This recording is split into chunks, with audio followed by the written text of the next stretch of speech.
Hello friends, welcome to Mithuntips. இன்றைக்கி நம்ம ஒரு சூப்பரான வெஜிடபிள் குருமா ரெசிபி தான் வந்து பார்க்க போகிறோம். இது சப்பாத்தி, பூரி, அதுக்கப்புறம் பரோட்டா, இது எல்லாத்துக்குமே ரொம்பவே ஒரு நல்ல காம்பினேஷன்னே சொல்லலாம். கண்டிப்பாக இந்த குருமா நீங்களும் ட்ரை பண்ணி பாருங்கள். அதுக்கு முன்னாடி நம்ம சேனலை இன்னும் நீங்கள் சப்ஸ்கிரைப் பண்ணலாம், மறக்காமல் கீழே இருக்க red colour subscribe button press பண்ணிக்கோங்க. அப்படியே பக்கத்தில் இருக்க பெல் ஐக்கானும் ப்ரெஸ் பண்ணிக்கோங்க. வாங்க வீடியோக்குள்ளே போகலாம். இப்போது இந்த குருமா பார்த்திங்கன்னா நம்ம குக்கரில் தான் வந்து செய்ய போகிறோம். அப்போ தான் நல்ல டேஸ்ட் கிடைக்கும். இப்போது நான் வந்துட்டு எண்ணெய் சேர்த்திக்கிறேன். இது கூட ஒரு 1/2 டீஸ்பூன் மட்டும்தான் நெய் சேர்த்திக்கிறேன். என்கிட்ட கொஞ்சமாக இருந்ததுனால நான் 1/2 டீஸ்பூன் மட்டும்தான் சேர்த்திருக்கேன். உங்கள் கிட்டே நெய் தாராளமாக இருக்குது அப்படின்னா நம்மளுக்கு தேவையான அளவில் பாதி அளவுக்கு எண்ணெயும் பாதி அளவுக்கு நெய்யும் சேர்த்திக்கோங்க. அப்படி சேர்த்தும்போது உங்களுக்கு குருமா நல்லா டேஸ்ட் கிடைக்கும். இப்போது அதில் எண்ணெய் நல்லா காஞ்சதுக்கப்புறமா 2 கிராம்பு, 4 ஏலக்காய், ஒரு துண்டு பட்டை, ஒரு பே லீஃப், அதுக்கப்புறம் 1/2 டீஸ்பூன் சீரகம், 1/2 டீஸ்பூன் அளவுக்கு சோம்பு, இது எல்லாம் நல்லா பொரியிற அளவுக்கு நல்லா வந்து வதக்கி விட்டுக்கலாம். இப்போது இதெல்லாம் நல்லா பொரிஞ்சிருச்சு, நல்லா வாசனையும் வந்துருச்சு. இதில் 2 பெரிய வெங்காயத்தை இந்த மாதிரி கட் பண்ணிக்கலாம். அது கூட 2 பச்சை மிளகாய் காரத்துக்கு, ஒரு கொத்து கருவேப்பிலை, இது எல்லாத்தையும் சேர்த்துட்டு நல்லா பொன்னிறமாக வதக்கணும். நம்ம இந்த குருமாவுக்கு காரத்துக்கு பார்த்திங்கன்னா மிளகாய் தூளும் வந்து ஆட் பண்ணிக்க போகிறோம். ஆனாலும் பச்சை மிளகாய் சேர்க்கும்போது அதோட டேஸ்ட் இன்னுமே நல்லாயிருக்கும். இப்போது இது நல்லா வந்துட்டு பொன்னிறமாக வதங்கணும். இப்போது நல்லா வந்து வதங்கிருச்சு. இதில் ஒரு தக்காளி மீடியம் சைஸ் வந்துட்டு இந்த மாதிரி நல்லா பொடியை நறுக்கி சேர்த்திக்கிறேன். அப்போது உங்களுக்கு சீக்கிரமாக குக் ஆகும். இது குயிக்காக வந்துட்டு குக் ஆகிறதுக்காக உப்பும் வந்து கொஞ்சம் சேர்த்திடலாம். இதில் நம்ம இதில் உப்பு சேர்த்தி வதக்கும்போது சீக்கிரமாக வந்து குக் ஆயிரும்.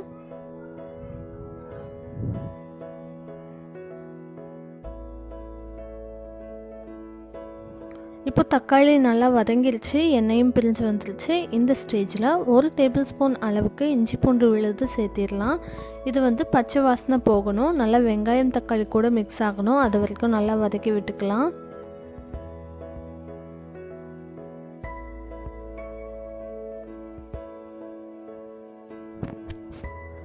இப்போ பார்த்திங்கன்னா இது நல்லா வதங்கிருச்சு. அதுக்கப்புறம் இதில் வந்துட்டு 1 கப் அளவுக்கு கேரட் இந்த மாதிரி கட் பண்ணி சேர்த்திருக்கேன். இது கூட 1 கப் வந்துட்டு பீன்ஸும் சேர்த்திடலாம். என்கிட்ட வெஜிடபிள்ஸ் பார்த்திங்கன்னா இப்போதைக்கு கேரட் பீன்ஸ் மட்டும்தான் இருந்தது. ஸோ அதை வச்சு தான் நான் இந்த குருமா வந்து செஞ்சுருக்கேன். உங்ககிட்ட க்ரீன் பீஸ் இருந்தாலும் சரி, காலிஃப்ளவர் இருந்தாலும் சரி, அல்லது உருளைக்கிழங்கு இருந்தாலும் சரி, அதெல்லாம் சேர்த்து நம்ம செய்யும்போது இன்னுமே குருமாவோட குவான்டிட்டியும் அதிகமாக இருக்கும், டேஸ்ட்டும் பார்த்திங்கன்னா இன்னுமே அதிகமாக இருக்கும். ஸோ உங்கள்கிட்ட என்ன வெஜிடபிள்ஸ் அவைலபிளாக இருக்கோ அதை சேர்த்து இதுக்கு இந்த குருமா வந்து செஞ்சுக்கலாம்.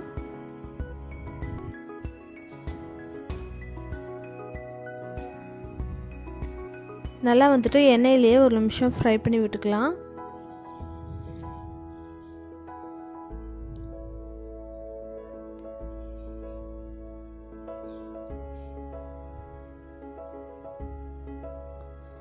இப்போது இதுக்குள்ளே வந்துட்டு ஒரு 1/4 டீஸ்பூன் அளவுக்கு மஞ்சள் தூள் சேர்த்திடலாம். மிளகாய் தூள் 1 டீஸ்பூன் அளவுக்கு சேர்த்திக்கலாம். நம்ம காரத்துக்கு பச்சை மிளகாயும் சேர்த்திருக்கோம், ஸோ உங்களுக்கு காரத்துக்கு தகுந்த மாதிரி சேர்த்திக்கோங்க. அதுக்கப்புறம் மல்லித்தூள் பார்த்திங்கன்னா 1/2 டீஸ்பூன் அளவுக்கு சேர்த்திக்கலாம். இது கூட கரம் மசாலா 1 டீஸ்பூன் சேர்த்திடலாம். இது எல்லாத்தையும் நல்லா காய்கறி கூட மிக்ஸ் பண்ணி விட்டுறலாம்.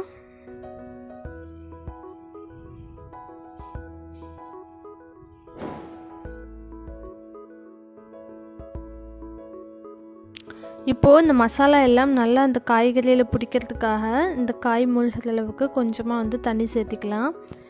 சேர்த்துட்டு 1 நிமிஷம் அப்படியே நல்லா மூடி வச்சு கொதிக்க விடலாம். அப்படி செய்யும்போது உங்களுக்கு நல்லா வந்துட்டு இதில் உப்பு காரம் எல்லாமே இந்த காய்கறியில் பிடிக்கும். அதுக்காக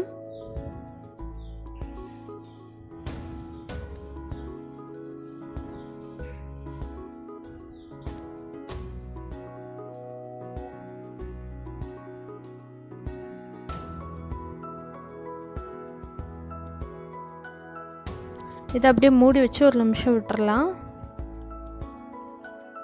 இப்போது இதுக்கு வந்துட்டு அரைக்க வேண்டிய பொருட்கள் என்னென்னு பார்த்துடலாம். ஒரு மிக்ஸி ஜாரில் 1 கப் அளவுக்கு துருவன தேங்காய் எடுத்துக்கலாம்.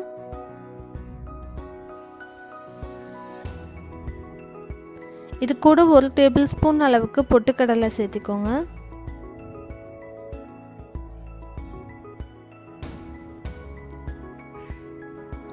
பொட்டுக்கடலை சேர்த்தும் போது கொஞ்சம் வந்து திக்னஸ் நம்மளுக்கு கிடைக்கும் இந்த குருமாவில்.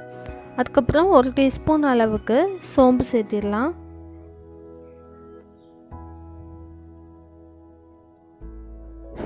இது கூட கொஞ்சம் ஃப்ளேவருக்காக ஒரு பச்சை மிளகாய் சேர்த்திக்கலாம்.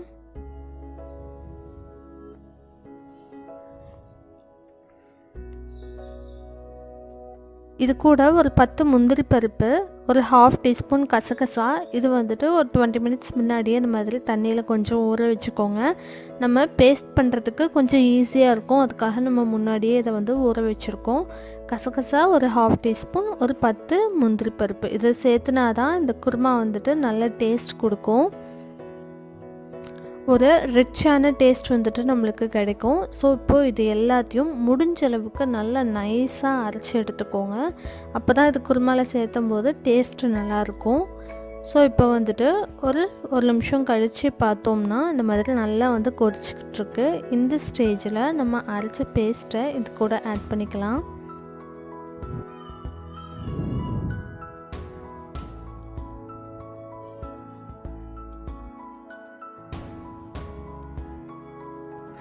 இந்த குருமா வந்துட்டு நம்ம குக்கரில் தான் வந்து குக் பண்ண போகிறோம். ஸோ வந்துட்டு நம்ம அரைச்ச விழுதை சேர்த்திக்கிட்டு அது கூட தேவையான அளவுக்கு மட்டும் தண்ணி சேர்த்திக்கலாம். நம்ம எந்த கன்சிஸ்டன்சியில் இந்த குருமா வந்து சர்வ் பண்ணுவோமோ அந்த பக்குவத்துக்கு தேவையான அளவுக்கான தண்ணி மட்டுமே சேர்த்திக்கலாம். இப்போது இதை எல்லாத்தையும் நல்லா வந்து மிக்ஸ் பண்ணி விட்டுட்டு இது கொதிக்கிற வரைக்கும் வெயிட் பண்ணலாம். இது கொதித்து வந்ததுக்கப்புறமா உப்பு காரம் சரியாக இருக்கான்னு பார்த்துட்டு இதை மூடி வச்சு 2 விசில் வந்து விட்டு எடுக்கலாம். இப்போ தேவையான அளவு உப்பும் சேர்த்துட்டு இது கொஞ்சம் கொதிக்கட்டும். இது கூட ஃபைனலாக இன்னொரு இன்க்ரீடியண்ட்டும் நம்ம வந்து ஆட் பண்ண போகிறோம். அது கண்டிப்பாக ஆட் பண்ணால் தான் உங்களுக்கு நல்ல ஒரு குருமா டேஸ்ட் கிடைக்கும். இப்போது இது நல்லா கொதிச்சு வந்திருக்கு. இந்த கன்சிஸ்டன்சி தான் எனக்கு வந்து தேவைப்படுது. ஸோ உங்களுக்கு தேவையான மாதிரி பார்த்து நீங்கள் தண்ணி சேர்த்திக்கோங்க. இப்போது நம்ம ஃபைனலாக வந்துட்டு ஒரு 1/2 டம்ளர் அளவுக்கு காய்ச்சின பால், ஆனால் மிதமான சூட்டில் இருக்குது. இந்த பால் வந்து நம்ம கடைசியாக ஆட் பண்ணிவிட்டு ஒரு தடவை நல்லா கலந்து விட்டுட்டு அதுக்கப்புறம் மூடி வச்சு 2 விசில் விட்டு எடுத்துக்கலாம். மீடியம் ஹீட்லேயே வச்சு 2 விசில் விட்டு எடுத்துக்கோங்க. நம்ம இந்த குருமா வந்துட்டு குக்கரில் குக் பண்ணுறதுனால உங்களுக்கு நல்ல டேஸ்ட் வந்துட்டு கிடைக்கும். காய்கறி எல்லாமே நல்லா வெந்திருக்கும். குழந்தைகள்லாம் சாப்பிட்றதுக்கு கண்டிப்பாக விரும்பி சாப்பிடுவாங்க. நல்லா காய்கறி வெந்திருந்தால் தான் அவங்க நல்லா விரும்பி சாப்பிடுவாங்க. இப்போது பாலும் சேர்த்துனதுக்கப்புறம் நல்லா கொதிச்சு வந்துருச்சு. இப்போ நம்ம மூடி வச்சிடலாம்.